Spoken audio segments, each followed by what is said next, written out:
back to the Piney Woods Homestead, y'all. We're gonna walk and talk today. I hope you don't mind. We've had so much rain the past few days, it's too muddy to get out and do anything really substantial. So I wanted to show off those kittens real quick. We found out the other day that Whiskers is a girl. She came to us about 6 months ago. We've been feeding her. Can't get our hands on her. She will get close. She talks to us quite a bit, meowing.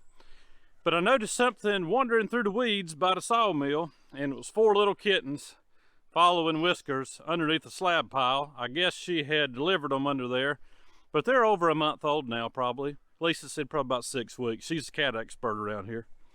But guys, we're excited about those little nuggets, as she calls them, little nuggets of joy. And we've got some other things to talk about today too, guys. Not everything has gone well around here, but we'll get into that in a few. Guys, thanks for stopping in at the Piney Woods. Hit that like and subscribe if you haven't, and if you have, as always, y'all, we appreciate you. So y'all, if you're new to the channel, and a lot of you are, we've noticed several new subscribers in the past several days. We live as much of a self-sufficient lifestyle as possible in a modern world, and trying to hang on to those traditions that we were taught growing up, as far as gardening, raising our own livestock, pork and poultry is what we do here, and just trying to live a simpler life. So we grow, honest to goodness, 99% of all of our own vegetables. That's what we do here. And we grow 99% of our own meat, and we process it right here on the homestead. And we raise Ranger meat chickens. It's a French-American hybrid poultry that's excellent, better than, in our opinion, the Cornish cross that my family raised when I was young, commercially, as well as what majority of you buy in a supermarket. And we raise a Hereford pig that we have been working at 4 years to breed to get a genetic line that we're happy with. But I'm going to show you something down here in the garden that we've been dealing with the past couple of days. And it's not a big deal, but it's something that we deal with every single year. So right here, y'all, is a beautiful double row of October beans. As Lisa calls it, it's a horticulture bean, similar to a pinto, but it just tastes a whole lot better. And the row looks great for the most part. But let me turn the camera around. In the last 15 feet of this row, one of our resident rabbits has been munching the past few nights. Rabbits are the only thing that we still have come into the garden. And normally they munch on the outer edges, which is kind of what it's doing here, but it's, for the most part, singled out these October beans. And so it's a long row, 125 feet, double row, so there's a lot of beans. But a rabbit will eat a bunch, and this is more than one rabbit, y'all, so we've got several. So let me show you what we have done to hopefully help with this situation. So y'all, this morning we came down here and hung up another predator. It's not really a predator, it's a jake, a turkey decoy. Just put an old arrow with some zip ties up on this corner post and put him up here, and he'll move around in the wind. I'll probably actually put some flagging tape on him.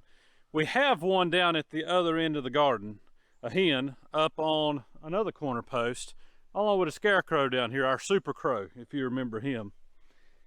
And there is zero nibbling from any rabbits down on that end.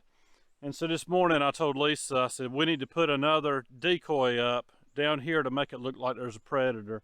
And that will help. And we have owls here. We have plenty of red-tailed hawks, and we even have some eagles, because we have seen bald eagles out here in the woods. And so they should help with the resident rabbit control. But until they do, we're hanging these decoys up, and we'll probably put another, there's probably two it, we'll put another scarecrow up down here on this end, resow these beans that the rabbit has eaten. And that's going to deter him or her or them from coming in here at night, early in the morning, or late in the evening and munching. Because they've also eating on our green beans up here, which we expected, and that's why we planted them on the end, because we don't mind if they eat a few green beans. But we really are fond of these agricultural beans, these October beans. So hopefully our methods right here will help, and experience tells us that it will help. A last resort is to do a culling, but we do that during season when it's actually a rabbit season for taking those type of animals for food on the kitchen table. But this is how we deter pests. Pests being the rabbits, the deer, raccoons. The electric fence keeps the deer out. No deer tracks of any kind in here, just little old rabbits scuffling around, munching on beans.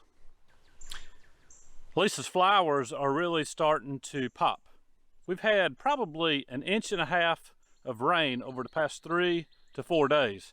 A low pressure system came in, I guess out of the south or off the coast of the Carolinas, and put quite a bit of a good sloking, good growing rain on us. And her flowers, I call them zinnias. She calls them zinnias. I don't know how you say it. I call them zinnias, but they're pretty and they're growing and they're starting to bloom, so they look really good. Somebody made a comment the other day, or asked in a question, how much sunlight we get in the garden, and I said quite a bit. I've never really sat down here and just timed it. I know that the sun comes up on the garden once it clears some trees around 10 a.m. full sun, and it stays full sun until about 4 o'clock in the afternoon, and then it's intermittent sun. Where we did the clearing section here for the new addition has really opened up more skylight and more daylight to get in here. The plants are thriving, even though we have had below normal temps for this spring. It's been nice working weather, but as far as growing weather, it hasn't been great. But plants are thriving. Lisa does an excellent job down here in the garden and keeps it clean, keeps it weeded, and keeps everything fertilized, micro boosted, watered when needed. But fortunately, the Lord has done the watering the past several days. So y'all, we are excited about those little kittens up there. We're actually going to keep one ourselves, give one to my parents, and I believe there's a couple other folks that are wanting a kitten, but you know, they're great to keep the mice eating down. Haven't seen any mice in my building since Whiskers has been around, so that's good. Haven't seen any snakes crawling around in there either, probably because she's eating the mice before they do. No mice around the wood yard. Hadn't even seen any snakes around the wood yard, so that's a plus for sure. But those kittens actually came to us just a couple of days ago. We noticed them. It was on Lisa's birthday, and so that was neat. But not everything goes great on a homestead, y'all, on a small farm. Not everything always goes great. So I'm gonna show you something, or talk to you about something that hasn't gone so great the past couple of days.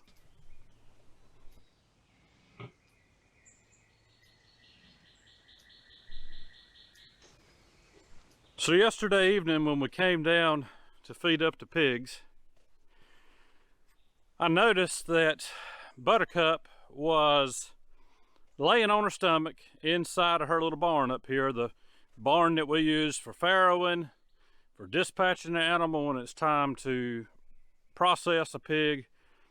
It's just a centralized hub. We can run all of our pigs in and out of it, but she has pretty much taken up residency in here the past several weeks. And I noticed there was something not quite right. She is 2 weeks away from being full term to farrow her piglets, and it looks like she has got a bunch of piglets ready.